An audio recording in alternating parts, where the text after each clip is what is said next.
Hello everyone, आपका अपने YouTube channel AP live classes पर बहुत बहुत स्वागत है। देखिए, आज का हमारा जो बहुत ही छोटा सा टॉपिक है जिसमें है मौलिक अधिकार। आज हम मौलिक अधिकार यानी फंडामेंटल राइट के बारे में पढ़ेंगे। इससे आपको जो आपके मौलिक अधिकार हैं उन्हें किस अनुच्छेद में रखा गया है और जो मौलिक अधिकार हैं वो क्या है। तो इससे मौलिक अधिकारों को जानने से पहले हम ये जान लेते हैं कि मौलिक अधिकार क्या होते हैं। तो जो आपको मौलिक अधिकार हैं, तो मौलिक अधिकार मनुष्य को जीने के लिए यानी विधिवत जीने के लिए उसे कुछ ऐसे अधिकारों की जरूरत है कि वो समाज में बड़ी आसानी से अपना जीवन व्यतीत कर सके। तो इसके लिए जो आपको गवर्नमेंट ने यानी जो आपको फंडामेंटल राइट दिए गए हैं, मौलिक अधिकार दिए गए हैं संविधान बनाते टाइम, तो इससे को जो व्यक्ति को मौलिक अधिकार दिए गए हैं, तो इस अधिकार को ना तो आपको जो आपके मौलिक अधिकार हैं इसे ना तो कोई व्यक्ति छीन सकता, आपसे कोई भी पर्सन नहीं छीन सकता, ना ही इसे क्या है गवर्नमेंट छीन सकती है। तो ऐसे अधिकार जिसे आपको ना तो कोई व्यक्ति छीन सकता और ना ही सरकार छीन सकती, तो उसे क्या कहते हैं मौलिक अधिकार। तो आज हम देखेंगे कि मौलिक अधिकार क्या है और कितने हैं और उनके कौन कौन से अनुच्छेद हैं, किस अनुच्छेद में किस अधिकार को रखा गया है। तो इसके लिए हम देखेंगे कुछ ट्रैकी मेथड से। तो जो ट्रैकी मेथड है ये आपके लिए काफी हेल्पफुल रहेगा और उससे देखने के बाद आपको कभी भी अनुच्छेद में दिक्कत नहीं होगी। तो इसके लिए देखते हैं जो हमारा फर्स्ट अधिकार दिया गया है ये है क्या, समानता का अधिकार। ठीक है, जो पहला मौलिक अधिकार है वो है समानता का अधिकार। यानी समानता यानी सभी को समान, यानी एक दृष्टि से, चाहे वो बड़ा हो छोटा हो किसी भी जाति का हो, उसे क्या है समानता का अधिकार हमारा संविधान बोलता है। ठीक है, कि हर व्यक्ति को समानता दी जानी चाहिए।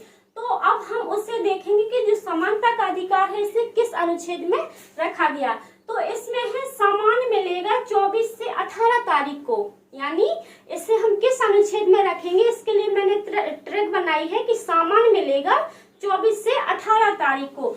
तो अभी आपने देखा था लॉकडाउन लगा था तो इसके लिए सामान्य निश्चित तारीख को मिलता था, लेकिन हमने इसी में देखा है कि कुछ अभी भी ट्रिक उसमें फॉलो करेंगे कि सामान्य मिलेगा 14 और 18 तारीख को, यानी जो सामान है वो 14 से 18 तारीख को मिलेगा। तो इसमें अनुच्छेद सामान से आ जाएगा आपका समानता, तो इसमें अनुच्छेद क्या हो जाएगा, अनुच्छेद 14 से क्या हो जाएगा 18 तक।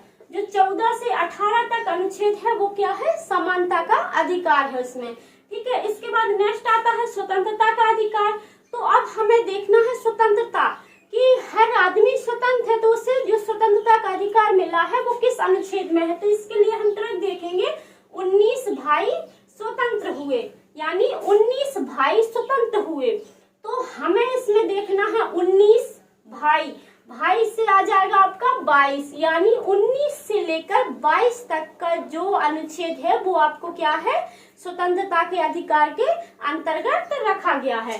तो इसमें हो जाएगा आपका अनुच्छेद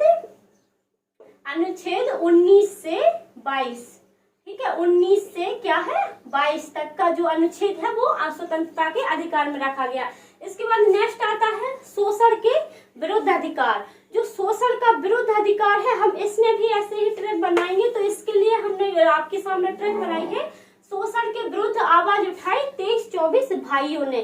तो आपने देखा होगा कि कोई भी अगर कहीं भी किसी का भी कोई शोषण होता है तो वहां पर हर व्यक्ति नहीं बोलता, मौजूद चाहे वहां पर जितने भी लोग हों, लेकिन उनमें से कुछ लोग ऐसे होते हैं जो उसके प्रति आवाज उठाते हैं। तो मान लीजिए 50 लोगों का झुंड है, उसमें से 23 या कितने लोगों ने 24 लोगों ने उससे जो आपका शोषण हो रहा है उसके प्रति आवाज उठाते हैं। तो इसमें कहा गया है कि शोषण के विरुद्ध आवाज उठाई 23-24 भाइयों ने। तो जो शोषण के विरुद्ध अधिकार है वो कौन से अनुच्छेद में आ जाएगा, आपका अनुच्छेद 23 और 24। इसमें आप ट्रिक से याद करोगे, आपको कभी भी अनुच्छेद ना तो अनुच्छेद भूलेंगे और ना ही मौलिक अधिकार भूलेंगे। और फिर नेक्स्ट आता है धार्मिक स्वतंत्रता का अधिकार। तो धार्मिक स्वतंत्रता के अधिकार के लिए आपके सामने ट्रिक है कि धर्म की पर्ची उठाओ। तो धर्म की पर्ची, पर्ची से आ जाएगा आपका 25, उठाव से हो जाएगा यानी 28, यानी धर्म की पर्ची उठाओ। तो इसमें आ जाएगा धर्म से धार्मिक स्वतंत्रता, पर्ची से 25 और 28। तो आपका जो धार्मिक स्वतंत्रता है किस अनुच्छेद में आ जाएगी? 25 से 28 में क्या है? इसमें धार्मिक स्वतंत्रता के बारे में बताया गया है। अब इसके बाद नेक्स्ट आता है शिक्षा और संस्कृति संबंधी अधिकार।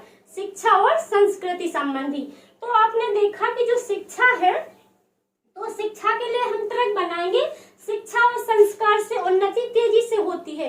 यदि व्यक्ति, मान लीजिए कोई भी व्यक्ति हो, यदि वो शिक्षित है तो उसके साथ उसमें क्या है? उसके संस्कार भी योग्य होंगे। तो जो शिक्षा है उससे संस्कार के बारे में भी पता चलेगा कि ये कितना शिक्षित है या किस परिवार से है। ठीक है, तो इसके लिए आपका आ जाएगा शिक्षा और संस्कार से उन्नति, यानी उन्नति 29 और तेजी यानी 30। जो 29 और 30 है, इससे क्या है? आपकी शिक्षा और संस्कार यानी संस्कृति संबंधी अधिकार दिए गए हैं। तो आ जाएगा आपका अनुच्छेद 29 और 30 में कौन सा? शिक्षा और संस्कृति संबंधी अधिकार। अब इसके बाद आता है आपका संवैधानिक उपचारों का।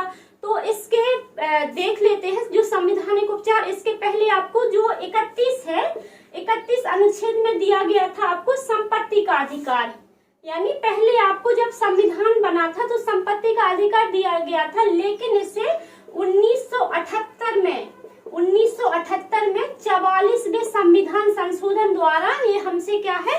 छीन लिया गया है और इसे वर्तमान में कानूनी अधिकार दे दिया, इसे कानूनी अधिकार का नाम दे दिया। तो जो कानूनी अधिकार होते हैं वो क्या है? हमसे कभी भी सरकार छीन सकती है, और जो मौलिक अधिकार होते हैं इन्हें हमसे सरकार और व्यक्ति कोई भी छीन नहीं सकता। ठीक है, इसके बाद नेक्स्ट आता है संवैधानिक उपचारों का अधिकार।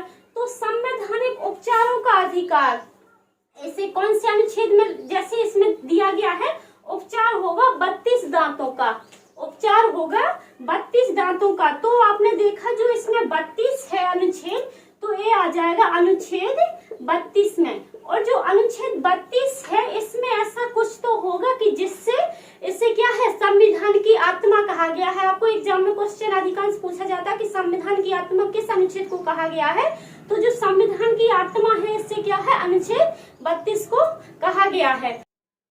आई होप आपको ये सारी चीजें समझ में आ गई होंगी। मिलेंगे नेक्स्ट वीडियो में, तब तक के लिए जय हिंद, थैंक यू।